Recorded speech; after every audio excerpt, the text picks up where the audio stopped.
नमस्कार and welcome to my YouTube channel English for all. This is Manish Rai.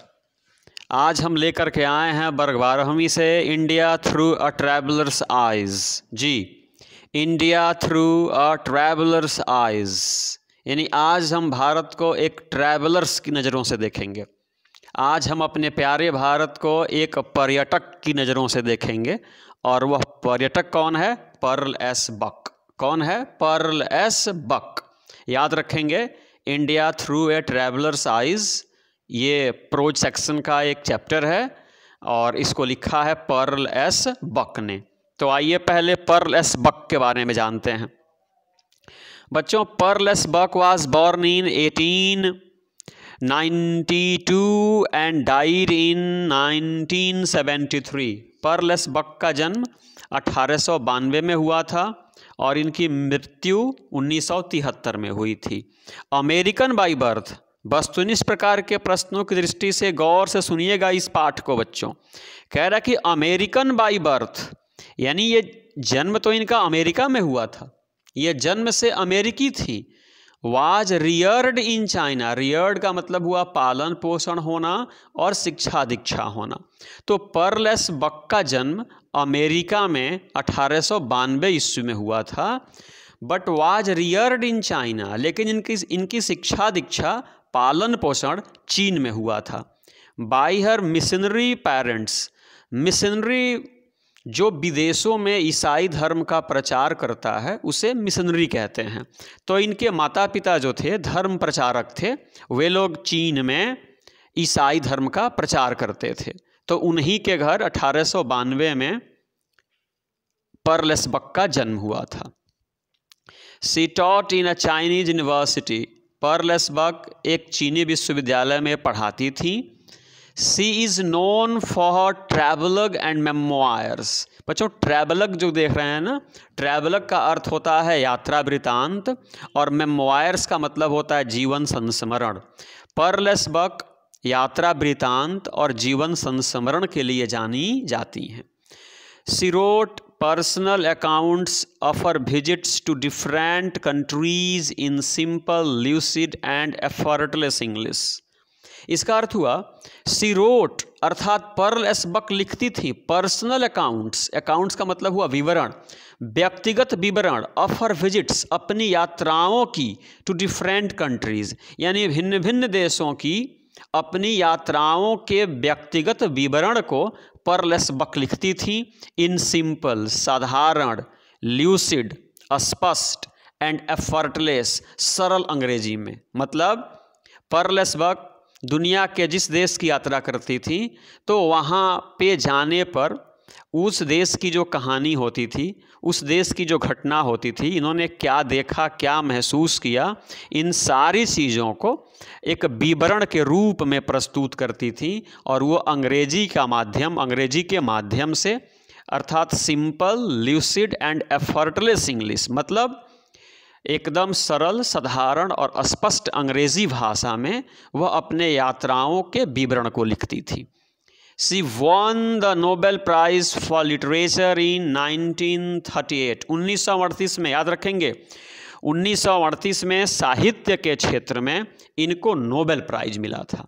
Perl S बक को 1938 में साहित्य के क्षेत्र में नोबेल पुरस्कार मिला था।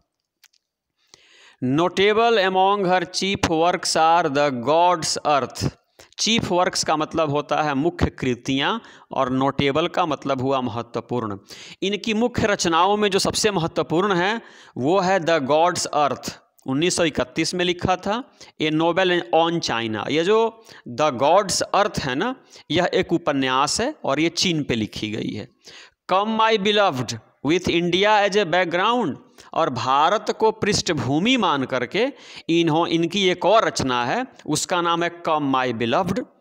The present piece India through a traveller's eyes. यह जो प्रस्तुत पीस है, यह जो प्रस्तुत पाठ है जिसका नाम है India through a traveller's eyes, is an extract यानी यह एक अंश है, एक उद्धरण है फ्रॉम माई सेवरल वर्ल्ड्स। इनकी रचना जिसका नाम है माई सेवरल वर्ल्ड्स, उसी पुस्तक से यह लिया गया एक छोटा सा अंश है which is a personal record of a life, जो इनके जीवन का एक व्यक्तिगत लिपिबद्ध विवरण है। रिकॉर्ड का मतलब होता है लिपिबद्ध विवरण। तो यह जो है ना इंडिया थ्रू ट्रैवलर्स आइज, यह एक एक्सट्रैक्ट है, ये एक अंश है। ये अंश कहाँ से लिया गया है? तो इनकी रचना माई सेवरल वर्ल्ड से लिया गया है। माई सेवरल वर्ल्ड्स क्या है? तो यह पर्ल एस बक के जीवन का व्यक्तिगत लिपिबद्ध विवरण है। It shows her love for the poorest people living in Indian villages. भारतीय गांवों में रह रहे निर्धनतम लोगों के प्रति इनके प्रेम को प्रदर्शित करने वाली यह पुस्तक है। अर्थात यह भारत के गरीब लोगों को बहुत प्रेम करती थी, बहुत चाहती थी। आइए अब स्टोरी को आगे बढ़ाते हैं। इंडिया थ्रू अ ट्रैवलर्स आई, गौर करेंगे बच्चों। ये कह रही हैं पर्ल एस बक कि India had always been a part of the background of my life. Background का मतलब होता है पृष्ठभूमि। ये कह रही हैं कि भारत हमेशा से ही मेरे जीवन का पृष्ठभूमि रहा है। But I had never seen it, लेकिन मैंने भारत को कभी देखा नहीं था। Whole and for myself until now, मैंने पूर्ण रूप से या स्वयं मैंने भारत को कभी देखा नहीं था। Yet the stories that our Indian family doctor, याद रखेंगे पर्ल एस बक जो जन्म से अमेरिकी थी, रहती चीन में थी, इनका जो फैमिली डॉक्टर था ना वह भारतीय था। ये कई बार परीक्षा में पूछ चुका है। लिखा कि yet the stories that our Indian family doctor and his wife told me when I was a child. जब मैं बच्ची थी तब मेरे जो भारतीय फैमिली डॉक्टर थे और उनकी जो पत्नी थी ना, वे जो कहानियाँ कहते थे। कब? जब मैं बच्ची थी तो मेरे फैमिली डॉक्टर एक भारतीय व्यक्ति था, तो वह भी कहानियाँ कहता था। भारतीय डॉक्टर की जो पत्नी थी वह भी कहानियाँ कहती थी। जब मैं बच्ची थी तब मैं उन कहानियों को सुनती थी। And had woven themselves into my growing dreams, और मैंने उन कहानियों को अपने स्वप्नों का हिस्सा बना लिया था। मैंने उन कहानियों को अपने बढ़ते स्वप्नों में गूंथ लिया था। And I had long red everything that I could find about that country. That country मतलब इंडिया। ये कह रही हैं कि and I had long read, और मैं बहुत पहले ही पढ़ चुकी थी everything, वह सब कुछ, that I could find about that country, Bharat के बारे में मुझे जो कुछ भी मिला था उन सभी चीज़ों को मैं बहुत पहले ही पढ़ चुकी थी। From my father, I had learned of it through Buddhism and the life history of the Lord Buddha. Pearl S Buck जिनको नोबेल पुरस्कार मिला था कह रही हैं कि फ्रॉम माई फादर, मैंने अपने पापा से लर्नड ऑफ इट, भारत के बारे में जाना था, भारत के बारे में सीखा था। थ्रू बुद्धिज्म यानी बौद्ध धर्म के माध्यम से, and the life history of the Lord Buddha, और भगवान बुद्ध के जीवनी से और बौद्ध धर्म के माध्यम से मैंने अपने पापा से भारत के बारे में बहुत कुछ सुना था और बहुत कुछ सीखा था। आइए पैराग्राफ नंबर 2 देखते हैं बच्चों। The very word colour reminds, जो रिमाइंड्स देख रहे हैं ना, रिमाइंड्स का मतलब होता है याद दिलाना। The very word colour reminds me of the variety का मतलब होता है विविधता, ऑफ ह्यू का मतलब होता है रंग या छटा, that is Indian life, as various as our own American human scene. ये कह रही है द वेरी वर्ड कलर, ये कलर जो वर्ड है ना, या कलर जो शब्द है, रंग जो शब्द है ना, यह मुझे भारतीय जीवन की याद दिलाता है। यानी भारतीय जीवन की जो ह्यू है, भारतीय जीवन का जो रंग है ना, उसके रंगों की जो विविधता है ना, तो जब भी वर्ड रंग कलर रिमाइंड्स, मुझे याद दिलाता है ऑफ द वैरायटी ऑफ ह्यू, रंगों की विविधता को याद दिलाता है। और रंगों की विविधता का मतलब हुआ भारत का जीवन, अर्थात भारत का जो जीवन है ना, ये विविधताओं से भरा है। अर्थात जब भी शब्द रंग आता है तो मुझे भारत के जीवन की याद आती है। As various as our own American human scene, as various as, उतनी विभिन्नता है जितना हमारे अपने अमेरिकी जीवन, ह्यूमन का मतलब जीवन और सीन का मतलब नज़ारा, यानी अमेरिका के मानवीय नज़ारों में, मानवीय दृश्यों में जो विविधता है वही विविधता भारत के जीवन में भी है। इन कश्मीर, आइए शुरुआत करते हैं कश्मीर से। In Kashmir where the white barbarian invaders, barbarian का मतलब होता है क्रूर, बर्बर, असभ्य, और इन्वेडर्स का मतलब होता है, इन्वेडर्स का मतलब होता है हमलावर। कह रहा है कि in Kashmir where the white barbarian invaders from Europe long ago penetrated India, penetrate का मतलब होता है घुसना। ये कह रहे हैं कश्मीर में जहाँ से वाइट, गोरे, बर्बर, असभ्य, हमलावर यूरोप से, यानी बहुत पहले यूरोप से जितने भी गोरे हमलावर आए थे ना, सब कश्मीर के माध्यम से ही भारत में घुसे थे। इसलिए the people are often fair, इसलिए कश्मीर के जो लोग होते हैं ना वह गोरे होते हैं। क्यों गोरे होते हैं? क्योंकि भारत में जितने गोरे विदेशी बर्बर हमलावर आए सब जम्मू कश्मीर से ही भारत में प्रवेश किए, इसलिए जम्मू कश्मीर के लोग भी गोरे होते हैं। ये भारतीय जीवन की विविधता को दर्शा रही हैं। आगे पढ़िए। ऑबर्न हेयर्ड, ऑबर्न हेयर्ड का मतलब होता है लाल भूरे रंगों वाली। Auburn haired blue eyed women are beauties here, कह रही हैं कि यहाँ पे जो नीली आँखों वाली और लाल भूरे बालों वाली महिलाएं होती हैं ना, उनको खूबसूरत स्त्री माना जाता है। A young Indian friend of mine has recently married A Kashmiri man, ये कह रही हैं कि मेरे बहुत सारे भारतीय मित्र हैं, उन्हीं में से एक जो मेरी सहेली है ना, हैज रिसेंटली, हाल ही में, मैरिड, विवाह की है, ए काश्मीरी मैन। ये कह रही हैं कि हाल ही में मेरी एक सहेली ने काश्मीरी लड़के से विवाह की है। याद रखिएगा, काश्मीरी लड़के से विवाह की है। हु दो हिज हेयर इज डार्क, यद्यपि उस काश्मीरी लड़के का जो बाल है ना वो काला है। Has eyes of A clear green, और उसकी आंखें जो है ना बिल्कुल हरी हरी हैं। The skin colour of the Kashmiri is a lovely cream and the features are as classic as the Greek. याद रखिएगा, वस्तुनिष्ठ प्रकार के प्रश्नों के लिए बड़ा महत्वपूर्ण है ये। कह रहा है कि the skin colour of the Kashmiri is a lovely cream, यानी कश्मीर के जो लोग हैं उनके चमड़ों का जो रंग होता है ना वह लवली क्रीम, यानी बहुत ही प्यारा सुनहरा होता है, क्रीम के रंग का होता है, खोआ के रंग का होता है, एकदम सफ़ेद होता है। एंड द फीचर्स, फीचर्स का मतलब होता है शरीर के अंग, जैसे आँख, कान, नाक इत्यादि। तो कह रहे हैं कि जम्मू कश्मीर के लोग के चमड़े का रंग बिल्कुल गोरा होता है। एंड द फीचर्स, और उनके आँख, नाक, कान और मुंह जो होते हैं ना, are as classic as the Greek, उतने ही आकर्षक होते हैं जितने ग्रीक के लोगों के, अर्थात ग्रीक के लोग जितने खूबसूरत होते हैं उतने ही खूबसूरत जम्मू कश्मीर के लोग भी होते हैं। क्योंकि जितने भी गोरे विदेशी भारत पे आक्रमण किए सब कश्मीर से ही आए, इसलिए कश्मीर के लोग गोरे होते हैं, उनके चमड़े का रंग भी गोरा होता है और उनके चेहरे की जो बनावट होती है वह ग्रीक के लोगों के समान होती है।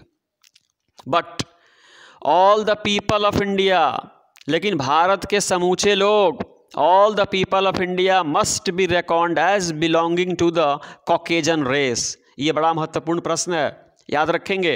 कह रहे कि but all the people India, लेकिन भारत के सभी लोग, मस्ट बी रिकॉर्ड, भारत के सभी लोगों को माना जाना चाहिए as belonging to the Caucasian race. Caucasian race का अर्थ होता है गोरी जाति, गोरी प्रजाति। भारत के सभी लोगों को गोरी जाति का ही माना जाना चाहिए। What ever the colour of the skin in the south, भले ही दक्षिण में लोगों का रंग जो भी हो, लेकिन भारत के लोगों को कॉकेजन रेस अर्थात गोरी जाति का ही माना जाना चाहिए। Though it be as black as any Africans, आप जब दक्षिण भारत में चले जाओगे तो वहाँ के लोगों के चमड़े का जो रंग होता है वह उतना ही काला होता है जितना अफ्रीका महादेश के लोगों के चमड़े का रंग काला होता है। फिर भी भारत के लोगों को आप कॉकेजन रेस का ही मानेंगे, ये परलेस बक कहती हैं। नंबर 3 में चलते हैं। And India has an amazing way of appearing unexpectedly in other life. ये कह रही हैं कि इंडिया हैज़ एन अमेजिंग वे, भारत का एक शानदार तरीका है, अमेजिंग वे एक शानदार तरीका है ऑफ अपीयरिंग। अपीयरिंग का मतलब होता है प्रकट होना, सामने आना, अचानक दिखाई पड़ना। कह रहा है कि and India has an amazing way of appearing unexpectedly, अकस्मात रूप से, इन अदर लाइफ। कह रहा है कि भारत के जो लोग हैं ना, यह दूसरे जीवन में, दूसरे देशों में भी अप्रत्याशित रूप से ये एक अपना समूह बना लेते हैं। सुनिए कैसे, एज फॉर एग्जाम्पल, उदाहरण के लिए, today in the life of south Africa. ये साउथ अफ्रीका के जीवन का उदाहरण दे रही हैं। कौन? पर्लेस बक। क्योंकि भारत के लोगों का ये अमेजिंग वे है, एक शानदार तरीका है कि किसी भी दुनिया के किसी भी कोने में बड़ी आसानी से घुल मिल जाते हैं और वहाँ पे एक अपने नए समूह का निर्माण कर लेते हैं। और ये साउथ अफ्रीका का उदाहरण देते हुए कहती हैं, the Indians make a third group between the south Africans and the black and white. यानी साउथ अफ्रीका में एक तो वहाँ के मूल निवासी हैं जिनको अफ्रीकन्स कहते हैं, और दूसरा समूह है ब्लैक एंड वाइट का, गोरे और कालों का एक समूह है, अफ्रीका के मूल लोगों का एक समूह है, और वहाँ पे भारतीय मूल के लोगों ने एक तीसरे समूह का निर्माण कर लिया है। कहाँ पे? दक्षिण अफ्रीका में। और ये कौन कह रही हैं? Pearl S Buck. For that matter, there was our Indian family doctor, and why should there have been an Indian doctor in a Chinese port to tend an American family? ये जो word आप tend देख रहे हैं ना, tend का मतलब होता है देखभाल करना। जैसा मैंने कहा कि भारत के लोग आसानी से कहीं भी रह जाते हैं, कहीं भी घुल मिल जाते हैं। इसका सीधा सा उदाहरण है दक्षिण अफ्रीका, जहाँ वहाँ के स्थानीय लोगों का एक अलग समूह है, वहाँ के ब्लैक एंड वाइट का एक अलग समूह है, और भारत के लोगों ने एक तीसरे समूह का निर्माण कर लिया है। फॉर दैट मैटर, और उस मामले के लिए अब मैं एक और उदाहरण दूंगी इंडियन फैमिली डॉक्टर का। हमारा जो फैमिली डॉक्टर है वो इंडियन है। And why should there have been an Indian doctor in a Chinese port to tend an American family? एक अमेरिकी परिवार की देखभाल करने के लिए एक चीनी बंदरगाह पे एक भारतीय डॉक्टर की क्या आवश्यकता है? पर्लेस बक कहती हैं कि मैं जन्म से अमेरिकन हूँ, रहती चाइना में हूँ, और हमारा फैमिली डॉक्टर इंडिया का है। इस बात से पता चलता है कि भारत के लोग दुनिया के किसी भी कोने में आसानी से रह जाते हैं और घुल मिल जाते हैं और अपना एक नया समूह वहाँ पे स्थापित कर लेते हैं। And rumours of India persist, और भारत के बारे में एक अफवाह है जिसकी सच्चाई संदिग्ध होती है। And rumours of India persist, और भारत के बारे में जो अफवाह है ना वो विद्यमान है, दैट कि they are a memorable people, कि वे एक स्मरणीय लोग हैं, ड्रामेटिक नाटकीय होते हैं, पैशनेट जुनूनी होते हैं, एंड फाइंडिंग ड्रामेटिक लाइव्स, और नाटकीय जीवन को वो लोग प्राप्त भी करते हैं, हासिल भी करते हैं। ये पर्लेस बक कह रही हैं।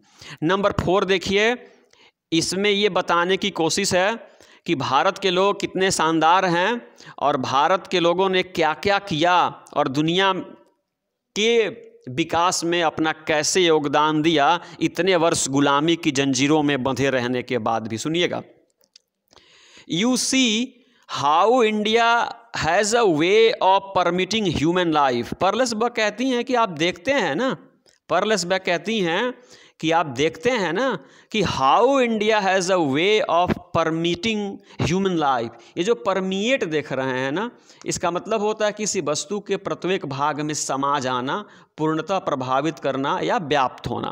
तो आप देख रहे हैं ना, इंडिया हैज़ अ वे, भारत का अपना एक तरीका होता है ह्यूमन लाइफ, मानवीय जीवन को प्रभावित करने का या मानवीय जीवन में एकदम घुल मिल जाने का, उस पर छा जाने का भारत का एक अपना तरीका है। और ये उदाहरण के माध्यम से समझाएंगे आपको। सुनिए, एंड कंसीडर, और जरा सोचिए, हाउ इंडिया हैज मैनेज्ड। इसके अर्थ को समझने के लिए यहाँ से लेते हैं, and consider how India has managed to influence the world in this few short years of freedom. ये कह रहे हैं कि जरा सोचिए कि भारत ने कैसे प्रबंध किया, कैसे मैनेज किया है, टू इन्फ्लुएंस द वर्ल्ड, दुनिया को भारत ने कैसे प्रभावित किया है, इन this few shorts years of freedom, यानी अभी भारत को आज़ाद हुए कुछ ही वर्ष हुए हैं, और इन अल्प वर्षों में भारत ने कैसे दुनिया को प्रभावित किया है, इसके बारे में ज़रा सोचिए। merely by maintaining her independence and yes by producing superior individuals। Bharat ने इंडिविजुअल्स का मतलब होता है व्यक्ति। भारत ने कुछ शानदार व्यक्तियों को जन्म भी दिया है, भारत ने अपनी आज़ादी को मेंटेन भी किया है और आज़ादी के कुछ ही वर्षों के अंदर भारत ने दुनिया को प्रभावित भी किया है। ये पर्लेस बक कह रही हैं। They have put to good use the benefits the English gave and left. अंग्रेज जो बेनिफिट्स, जो लाभ यहाँ दे गए और छोड़ गए, उन गुड्स का, उस बेनिफिट्स का हमने अच्छाई के लिए इस्तेमाल करना भी सीखा है। The knowledge of the west, हमारे पास पश्चिम का भी ज्ञान है। The pure and exquisitely enunciated English tongue of men and women educated on both sides of the globes. कह रहे हैं कि यहाँ के जो पुरुष हैं, यहाँ की जो महिलाएं हैं ना, एक्सक्विजिटली, सुंदर तरीके से इनंसिएटेड यानी उच्चरित, यानी यहाँ के पुरुष और महिलाएं जो हैं ना, वो अंग्रेज़ी बोलते हैं तब उनका उच्चारण बड़ा ही शानदार होता है। विटनेस नेहरू, आप नेहरू को देखो। And with him a host of man, host का मतलब होता है समूह, और उनके साथ लोगों का एक समूह है, उनको भी देखिए। लर्निंग हाउ टू गवर्न, कि कैसे वे लोग हिंदुस्तान में आज़ादी के बाद शासन करना तेज़ी से सीख रहे हैं। And the first woman to be the president of general assembly of the United Nations, a woman of India. ये कह रही है कि आप देखिए कि आज़ादी के कुछ ही वर्षों के अंदर कैसे भारत ने दुनिया को इन्फ्लुएंस किया है, कैसे भारत ने अंग्रेजी का शानदार उपयोग किया है। पंडित नेहरू इसके उदाहरण है कि देखिए कितना शानदार शासन भारत में कर रहे हैं। और आगे कहती हैं, and the first woman to be the president of the general assembly of the United Nations, a woman of India. ये कह रहे हैं कि देखिए कि संयुक्त राष्ट्र की जो जनरल असेंबली है, जो आम सभा है ना, उसकी प्रेसिडेंट यानी उसकी अध्यक्ष, यानी संयुक्त राष्ट्र जनरल असेंबली आम सभा की पहली महिला जो अध्यक्ष थी ना, वह अध्यक्ष भी भारत की थी। उनका नाम था विजया लक्ष्मी पंडित। आप देखिए बच्चों कि पर्लेस बक कह रही हैं कि द फर्स्ट वुमन यानी पहली महिला टू बी द प्रेसिडेंट, जो बनी president of the general assembly आम सभा की, ऑफ द यूनाइटेड नेशन संयुक्त राष्ट्र के आम सभा की पहली महिला प्रेसिडेंट कहाँ की थी? भारत की थी। क्या नाम था? विजया लक्ष्मी पंडित।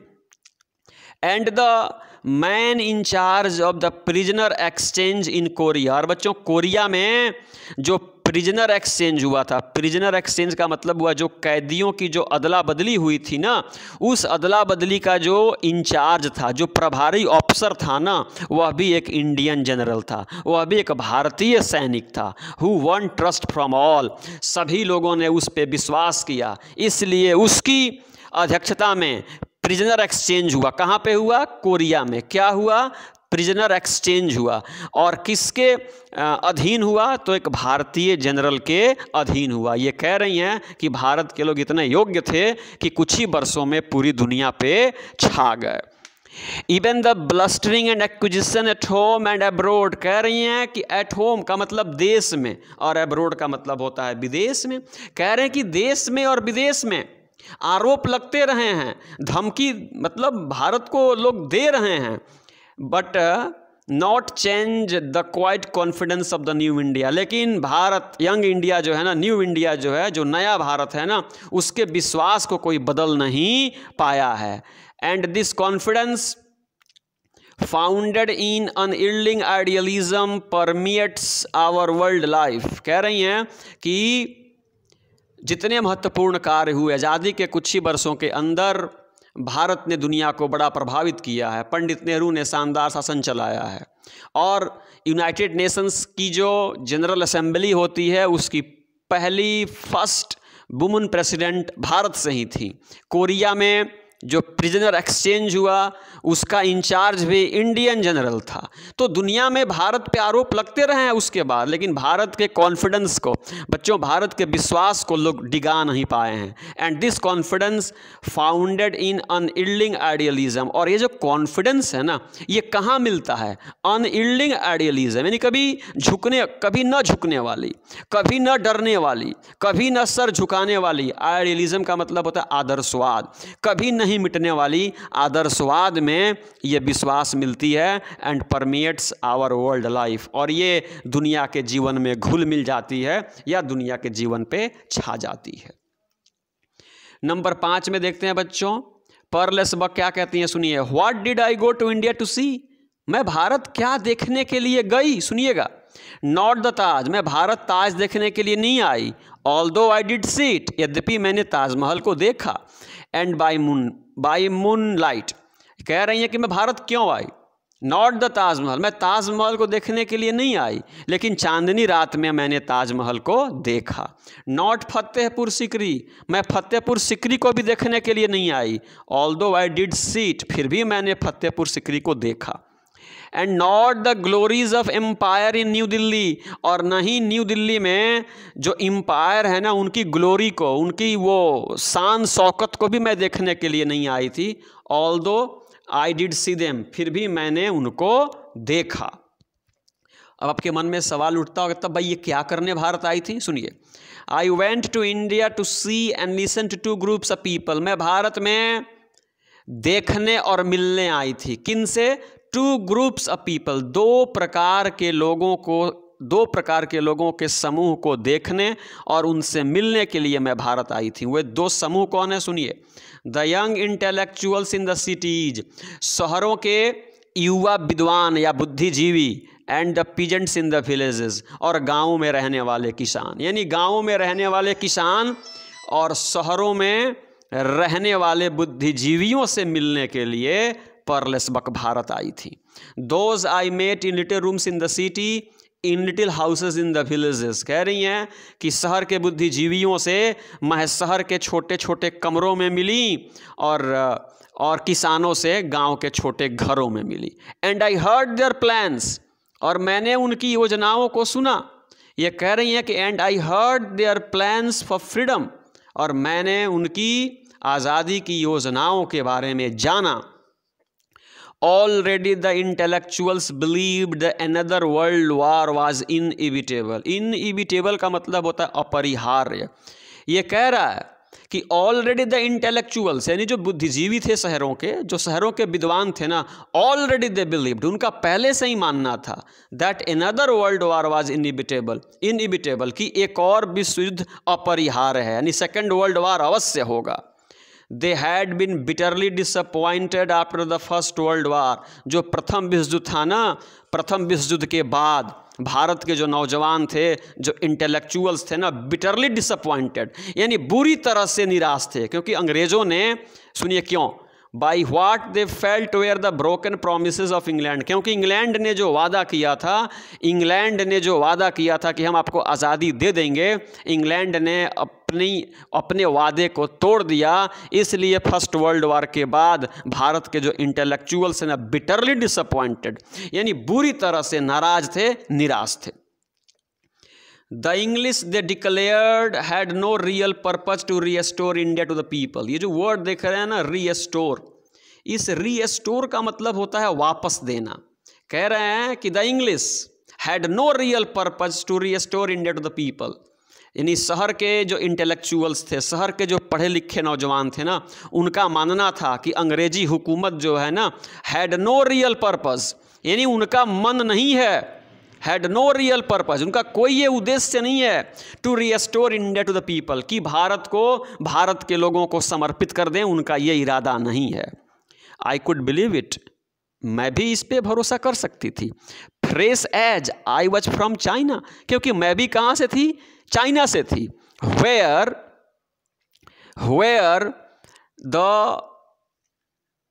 the period of people's tutelage seemed endless and self-government further off every year, मैं भी क्योंकि चाइना से थी, और चाइना में भी जो संरक्षण था ना, वो seemed endless, वो अंतहीन दिखता था। एंड सेल्फ गवर्नमेंट, और स्वशासन, सेल्फ गवर्नमेंट का मतलब होता है स्वशासन। And self government further of every year, और हर साल जो स्वशासन था ना, वह दूर दिखता था। मैं चाइना से थी, चाइना में भी यही हाल था, भारत में भी यही हाल था।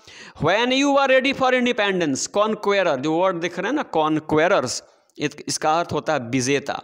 ये कह रहे हैं कि conquerors have always said to their subjects, subjects का मतलब होता है प्रजा। कह रहे हैं कि हमेशा जो विजेता होते थे ना, उन्होंने अपनी प्रजा से कहा कि अरे भाई तुम आज़ादी के लिए कब तैयार हो, एटसेट्रा एटसेट्रा, ऐसे ही बातें हमेशा जो विजेता थे ना, ये गुलाम लोगों से, अपने सब्जेक्ट से पूछते थे। But who is to decide when that moment comes and how can people learn to govern themselves except by doing it? गौर कीजिएगा। कह रहे हैं कि but who is to decide, लेकिन पर इस वक्त पूछ रही हैं कि कौन ये फैसला करेगा। When that moment comes, जब आज़ादी मिलेगी तब यह फैसला कौन करेगा। And how can people learn to govern, और लोग शासन करना कैसे सीखेंगे themselves except by doing it, जब तक गुलाम देश के लोग शासन करना शुरू नहीं कर देंगे तब तक वे लोग शासन करना कैसे सीखेंगे। तुम जो कॉन्क्वेरर्स हो, जो विजेता देश वाले हो, जो तुम ब्रिटिशर्स हो ना, तुम पूछते हो कि आप लोगों को शासन करना आएगा या आप लोग शासन के लिए तैयार हो क्या। तो ये कह रही हैं कि जब तक ये शासन करेंगे नहीं तब तक शासन करना इनको आएगा कैसे। इसलिए भारतीयों को भारत को दे देना जरूरी है। So the intellectuals in India were restless and embittered, इसलिए भारत के जो लोग थे ना, रेस्टलेस, बेचैन थे, एंड इम्बिटर्ड, और बहुत ही नाराज थे। And I sat through hours watching their flashing dark eyes, और मैं घंटों उनके बीच बैठी रही, watching their flashing dark eyes, उनकी काली आंखों की चमक को देखती रही। And hearing the endless flow of language, और उनके भाषा, अंतहीन भाषा के फ्लो को सुनती रही। द प्योरेस्ट इंग्लिश, एकदम शुद्ध अंग्रेजी बोल रहे थे। Into which they poured their feelings, यानी शुद्ध अंग्रेजी में वे अपने विचारों को प्रकट कर रहे थे। कहाँ के? भारतीय शहर के युवा पढ़े लिखे लोग। The plan then was that when the Second World War broke, India would rebel immediately against England and compel her by this complication to set her free. ये जो वर्ड देख रहे हैं ना, set free, इसका मतलब होता है आज़ाद करना। कह रहे हैं कि the plan, यानी लोगों ने मुझसे बताया कि the plan then was that when the Second World War broke, यानी भारत के लोगों ने मुझसे बताया कि योजना ये है कि जैसे ही द्वितीय विश्व युद्ध शुरू होगा, इंडिया वुड रेबल, रेबल का मतलब होता है बच्चों विद्रोह करना। जैसे ही सेकेंड वर्ल्ड वार शुरू होगा, इंडिया वुड रेबल, भारत बगावत करेगा, भारत विद्रोह करेगा इमीडिएटली, तुरंत, अगेंस्ट इंग्लैंड। जैसे ही सेकेंड वर्ल्ड वार शुरू होगा, भारत तुरंत अंग्रेजों के खिलाफ बगावत करेगा। एंड कंपेल हर, कंपेल का मतलब बाध्य कर देना, और हम भारत के लोग अंग्रेजों को कंपेल कर देंगे, बाध्य कर देंगे, बाय दिस कॉम्प्लिकेशन, अपने विद्रोह से, कि आप सेट हर फ्री, कि आप हमें क्या कर दो, आज़ाद कर दो।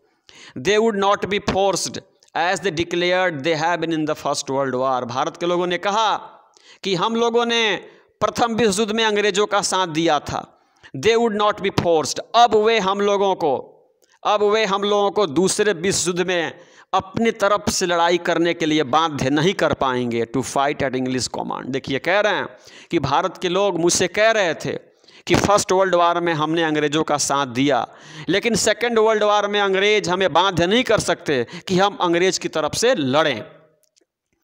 एंड देन आई आस्क्ड, और तब मैंने पूछा। एंड देन आई आस्क्ड का मतलब हुआ और तब मैंने पूछा। यंग इंडिया सेड प्राउडली, तब भारत के नौजवानों ने गर्व से कहा, वी विल आवरसेल्फ डिसाइड, हम स्वयं फैसला करेंगे। वी विल आवरसेल्फ डिसाइड, हम लोग स्वयं फैसला करेंगे। Whether we wish to fight at England side और अगेंस्ट हर, हम लोग स्वयं फैसला करेंगे कि हम इंग्लैंड के साथ मतलब इंग्लैंड की तरफ से लड़ेंगे या इंग्लैंड के खिलाफ लड़ेंगे, इसका फैसला हम करेंगे।